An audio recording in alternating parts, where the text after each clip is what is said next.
contadas para chorar em um velório. Se chama cabideiros, sabia? São contratadas para chorar em um velório. Sabe o que Deus me dava nessa manhã?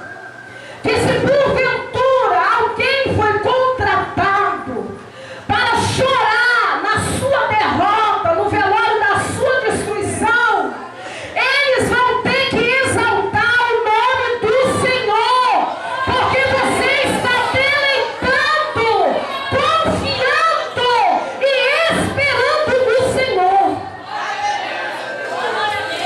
Se há alguém que contratou para rir da sua destruição, do velório que acontece o dia a dia, e eles perguntam a você: vai tudo bem, círculo de oração? Vai tudo bem.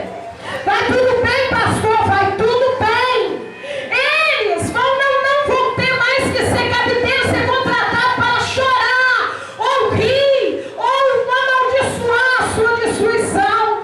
Eles vão ter que dizer que só o Senhor é Deus, como falou Miriam, quando ela atravessou a Macedônia, ela cantou e disse: só o Senhor é Deus.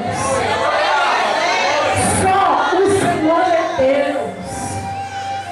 Só o Senhor é Deus. Por isso, igreja do Senhor, nessa manhã o Senhor conversava comigo que nenhum momento aquela mulher, ela poderia ter cometido um suicídio, ter se desesperado, mas que em nenhum momento ela entrou em desespero, em nenhum momento o círculo de oração entrou em desespero, nenhum momento o pastor dessa igreja entrou em desespero, nenhum momento os obreiros que estão aqui na tribuna entrou em desespero, porque eles estão deleitando no Senhor, eles estão esperando que Deus enviará o socorro divino. Ele enviará um profeta para você. Por isso que você não tem que se invejar, e nem cobiçar, e nem desejar nada de ninguém, porque você pode todas as coisas, aquela a qual te cabe, que o Senhor te oferece. O que você quer, o que você pode hoje, o que você quer poder hoje?